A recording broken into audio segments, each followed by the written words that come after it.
presentation on the outbreak of French Revolution। तो हम आज डिस्कस करने वाले कुछ इवेंट्स के बारे में जो जिसके कारण से फ्रेंच रेवोल्यूशन हुई है। ये रेवोल्यूशन क्रांति किसी भी एक इवेंट की वजह से नहीं होती कि कल कुछ हुआ और कल लोगों ने कह दिया कि चलो क्रांति करते हैं, ऐसा नहीं होता। इसके पीछे भी बहुत सारे कारण होते हैं किसी एक क्रांति को स्टार्ट होने के लिए। जैसे कि कोई कमरा है, वहाँ पे बम से भरा कमरा है, तो वो बस एक छोटी सी चिंगारी चाहिए वो फटने के लिए, तो वो चिंगारी वो इवेंट क्या था वो आज हम डिस्कस करेंगे। तो उससे पहले हम डिस्कस करने से पहले हम फ्रेंच का बैकग्राउंड जानते हैं। जो फ्रेंच का जो बैकग्राउंड था 1789 में फ्रेंच की बहुत बुरी हालत थी। लुइस 1774 में लुइस 16 को वहाँ का राजा बना दिया गया, बट वहाँ राजा जब वो बना तो उसकी जो ट्रेजरी थी वो एम्प्टी थी। एम्प्टी ट्रेजरी के पीछे उसका रीज़न था कि उस टाइम वॉर्स चल रही थी, तो वो ब्रिटेन से वॉर चल रही थी, ऑस्ट्रेलिया की वॉर चल रही थी। तो उन दोनों का एनिमी सेम था, तो वो ना जो फ्रांस था वो ब्रिटेन की हेल्प वो ब्रिटेन से लड़ने में वो हेल्प कर रहा था। तो फिर वो क्या कर रहा था, वो मतलब बहुत ज़्यादा पैसा वो लगा रहा था। मतलब उनने लाइक बिलियंस ऑफ लीवर वहाँ की करेंसी होती है, बहुत सारा पैसा लगा दिया था। और इवन जो लुइस 16 था उसकी शादी भी हुई थी और उनने शादी में भी अपने बहुत ज़्यादा पैसा खर्च किया था। और इवन और वो जो वर्सलेस था, उसका जो महल था, फोर्ट था, उसमें उसकी जो बहुत ही ज़्यादा लग्जरियस लाइफ जीता था, उसमें भी उसको भी मेंटेन करने के लिए बहुत ज़्यादा पैसा वो खर्च करता था। तो उसकी जो चीज़ थी वो एम्प्टी हो चुकी थी और वहाँ पे इनजस्टिस सोसाइटी थी। जो फ्रांस था ना, उसने सोसाइटीज़ को बांट रखा था, first state, second state, third state में। जो फर्स्ट स्टेट थे वहाँ पे प्रीस्ट वगैरह थे, जो चर्च के जो क्लर्जी होते थे वो होते थे। और जो जो सेकेंड स्टेट था, सेकेंड स्टेट में नोबल फैमिलीज के लोग होते थे, राजा महाराजा ये सब होते थे। और जो थर्ड स्टेट थे ना, थर्ड स्टेट में जितने भी नॉर्मल लोग आ गए वो सब होते थे कि बिजनेसमैन हो गए और पेंटर्स हो गए, स्मॉल शॉपकीपर्स, बच्चे आ गए, ये सब थर्ड स्टेट में आते थे। और फिर ये यहाँ पे भी इनक्वालिटी खत्म नहीं हुई, थर्ड स्टेट में भी लोगों को बांट रखा था, थर्ड स्टेट में भी लोगों को बांट रखा था। और जो सबसे लोअर थे वो छोटे दुकानदार वगैरह ये सब थे। और इंटरेस्टिंग बात ये थी कि जो टैक्सेस लगते थे ना, तो टैक्सेस को पे भी ना ही फर्स्ट स्टेट करता था ना ही सेकंड स्टेट करता था। टैक्सेस जितने भी टैक्सेस थे वो गरीब इंसान मतलब थर्ड स्टेट ही कर रहा है, जितने भी टैक्सेस लगते थे। और टैक्सेस वहाँ पे चर्च को भी पे होते थे, नोबल वगैरह भी वो उस पर टैक्सेस लगाते थे, तो वो थर्ड स्टेट करता था।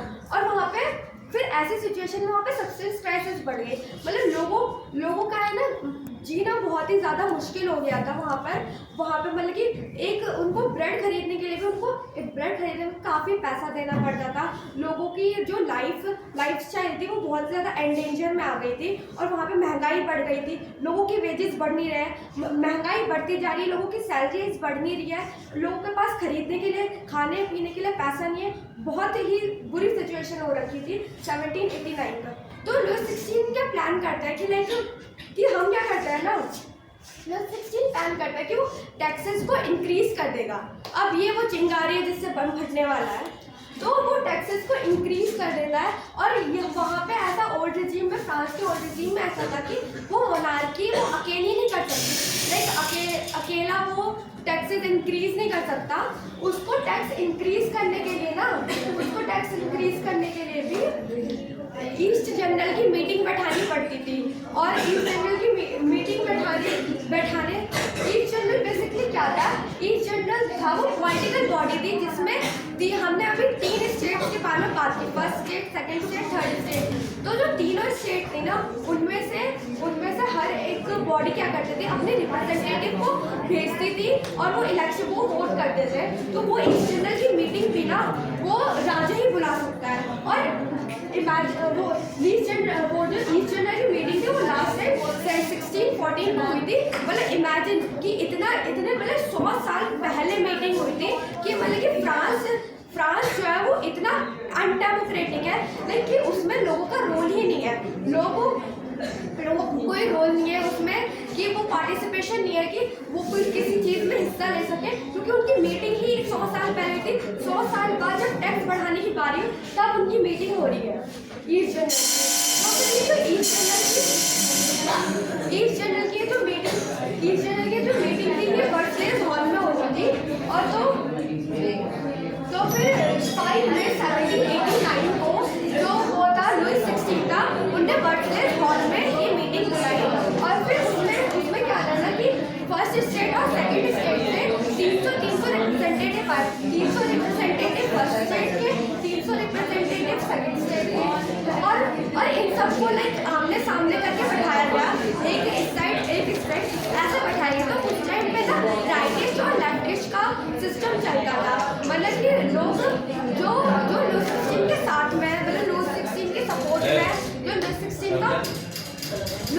का जो सपोर्ट कर रहे थे वो लेफ्ट साइड बैठे थे, और जो उनके जो अपोज में थे लाइक उनको ये प्लान पसंद नहीं आया था वो लेफ्ट में बैठे थे। तो उस टाइम पे ऐसा राइटिस्ट और लेफ्टिस्ट का सिस्टम था।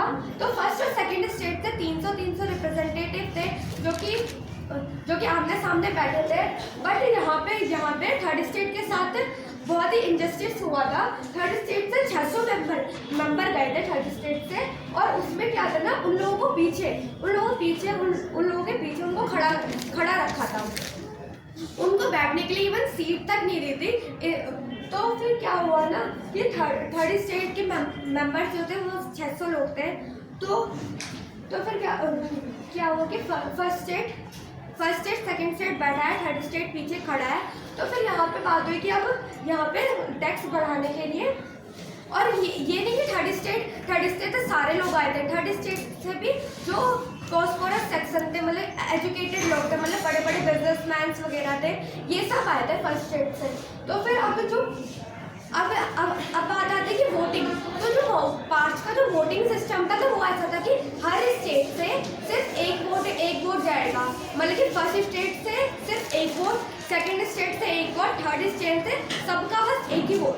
जो फर्स्ट स्टेट थे उसमें 300 लोग, सेकंड स्टेट में 300 लोग पे एक वोट, और बट जो थर्ड स्टेट था वहाँ पे 600 लोग में एक वोट। तो ये तो इंजस्टिस हुआ ना कि मतलब कि फर्स्ट स्टेट में तो 300 पे एक वोट दे रहे हो, सेकंड स्टेट में तो 300 पे एक वोट दे रहे हो, पर थर्ड स्टेट में 600 पे एक वोट दे रहे हो। पर ये तो वोट वैल्यू इनकी कम हो गई थर्ड स्टेट की। तो फिर थर्ड स्टेट इसका अपोज करता है। वो राजा को अपील करता है कि या तो आप ऐसा सिस्टम मत रखो कि हर स्टेट पे वो मत करो। लुई 16 भी यही चाहता था कि हर स्टेट बस एक वोट वैल्यू में रहे। बट जो थर्ड स्टेट के मेंबर थे ना, उन्होंने ऐसा डिमांड किया कि आप वो जो स्टेट वाइज मत रखो, आप इंडिविजुअल वोटिंग सिस्टम रखो कि हर स्टेट का हर इंडिविजुअल बंदा वोट दे। तो फिर जो लुई 16 था ना, किंग ने प्रपोजल जो है रिजेक्ट कर दिया। ऑफकोर्स वो एक्सेप्ट करेगा ही क्यों, इसमें तो उसका नुकसान हो रहा है ना। अगर उनने ये प्रपोजल एक्सेप्ट कर दिया तो थर्ड स्टेट के जो लोग हैं 600 लोग, तो ये चाहेंगे कि ये जो टैक्स में इंक्रीजमेंट हो रहा है ये ना हो, क्योंकि सारा टैक्स वगैरह तो थर्ड स्टेट को देना है। तो इन्होंने तो ये प्रपोजल रिजेक्ट कर दिया, किंग ने ये प्रपोजल रिजेक्ट कर दिया।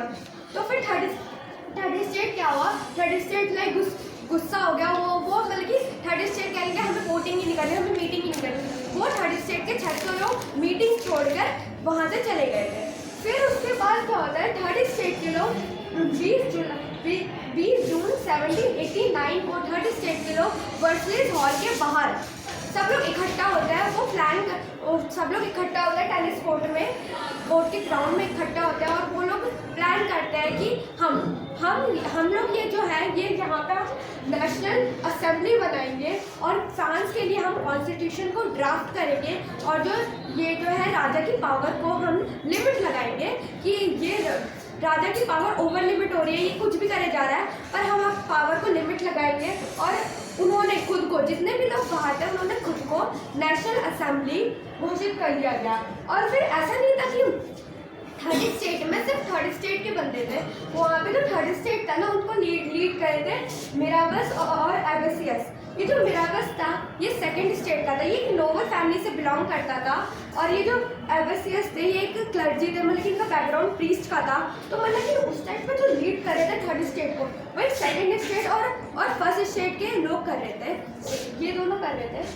तो फिर अब जो नेशनल असेंबली है वो तो उस टाइम पे कॉन्स्टिट्यूशन ड्राफ्ट करने में बिजी हो गई, बट जो वहाँ के फ्रांस के लोगों की हालत तो अभी भी वही है, मतलब सब्सटेंस क्राइसिस अभी भी है, एम्प्टी ट्रेजरी है फ्रांस की, और फिर उसके बाद प्राइस में इंक्रीजमेंट हुए जा रहा है मतलब लोगों की हालत जो फ्रांस के लोगों की हालत थी वो तो यही है। बट तो फिर क्या होता है ना, जो किंग था उसको पता चल गया है कि वो जो लुई 16 था उसको पता चल गया कि अब जो हालत है वो कंट्रोल में नहीं है, मुझे उसको कंट्रोल करना पड़ेगा। तो वो कंट्रोल करने के लिए क्या करता है ना कि वो ऑर्डर देता है अपने ट्रूप्स को, मतलब कि अपने जो सिपाही है उसको पेरिस में उतार देता है, तो वो कहते हैं कि ये जो जितना भी ये जो डिस्ट्रक्शन हो रहा है इसको कंट्रोल करो।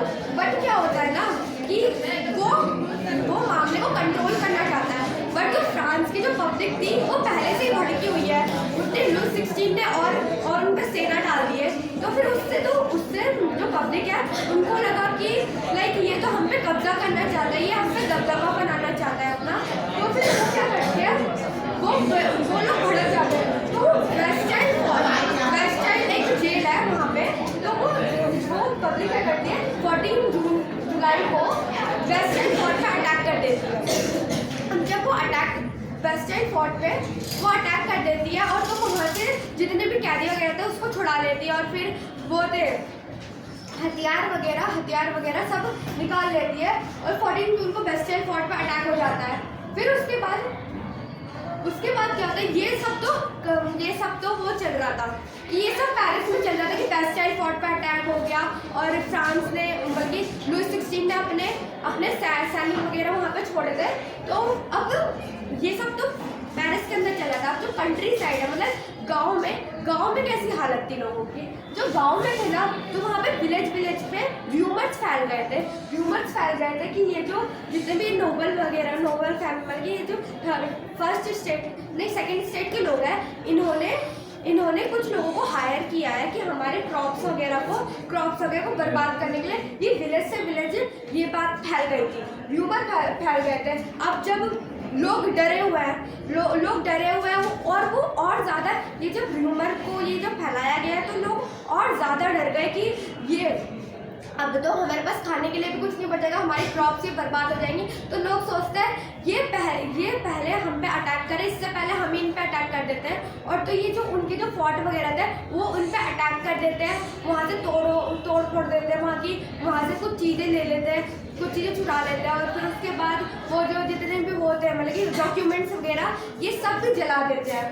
तो और इसके डर से, मतलब लोगों के डर से जो लार्ज नंबर ऑफ नोबल्स थे ना, नोबल्स लोग थे, वो मैरिगेट कर जाते हैं। इतना खौफ हो गया था लोगों का, वो मैरिगेट कर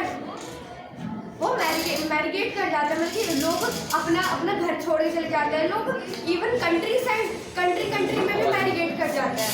फिर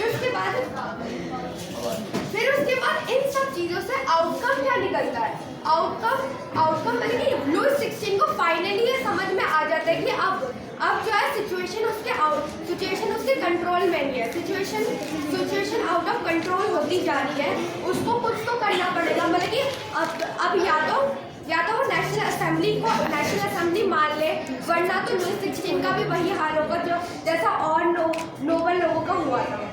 ठीक है, फिर उसके बाद आउटकम क्या आता है कि जो लुई 16 है तो लुई 16 वो मान लेता है, लुई 16 कहता है ओके ठीक है, मैं आपको नेशनल असेंबली मान रहा हूँ, मैं आपको ये मानता हूँ कि आप नेशनल असेंबली हो, ठीक है। तो फिर उसके बाद वो नेशनल असेंबली मान लेता है, और लुई 16 क्या करता है, लुई 16 उससे कॉन्स्टिट्यूशन को भी वो नेशनल असेंबली से कहता है जो आपने कॉन्स्टिट्यूशन बनाया है मैं उसको भी अडॉप्ट करता हूँ, ठीक है, मैं कॉन्स्टिट्यूशन भी मान रहा हूँ, और फिर आपको कॉन्स्टिट्यूशन भी मान रहा हूँ, आपको नेशनल असेंबली में मान रहा हूँ। फिर उसके बाद इससे आउटकम क्या निकलता है कि फिर उसके बाद अब पावर नेशनल असेंबली के हाथ में आ गई, अब नेशनल असेंबली के हाथ में पावर आ चुकी है। फिर उसके बाद क्या होता है, 4 अगस्त 1789 को 4 अगस्त 1789 की रात में ये डॉक्यूमेंट पास होता है कि ये जो फेडरल सिस्टम और ये टैक्सेस वगैरह जो ये थर्ड स्टेट पे लग रहे थे, ये जो इतने सारे टैक्सेस लग रहे थे वो सारे माफ़ हो जाते हैं। फिर उसके बाद ये क्लर्जी मतलब कि जो प्रीस्ट वगैरह को वो जो टैक्स देना पड़ता था, और जितने भी प्रीस्ट वगैरह को जितने भी टैक्स देने पड़ते थे और जो गिफ्ट वगैरह जाते थे थर्ड स्टेट के द्वारा, वो सब माफ़ हो जाता है, वो सब अबॉलिश हो जाता है। और जो स्टेट्स करते थे मतलब कि वो कि 1/10 जो हिस्सा था टैक्स था वो बल्कि वो चर्च को जाता था, ये सब कुछ को अबॉलिश किया जाता है। ये जो रेवोल्यूशन हुआ है, इन सब का ये जो आउटकम निकला है, इससे लाइक जो फ्रांस है वो धीरे धीरे मोनार्की की पावर यहाँ पे कम होती जा रही है और मोनार्की की पावर पे यहाँ पे कंट्रोल लगा दिया नेशनल असेंबली ने। तो ये सब जो हुआ, ये जो फ्रांस का जो रेवोल्यूशन हुआ, तो ये सब इनकी आउटकम निकले थे कि टैक्सेस वगैरह, ये जो टैक्स वगैरह थे ये सब माफ़ हो गए थे। फिर उसके बाद ये सब तो फ्रांस की हालत थी। और फिर उसके बाद ये टैक्सेस वगैरह कम हो गए थे, नेशनल असेंबली फिर ये सब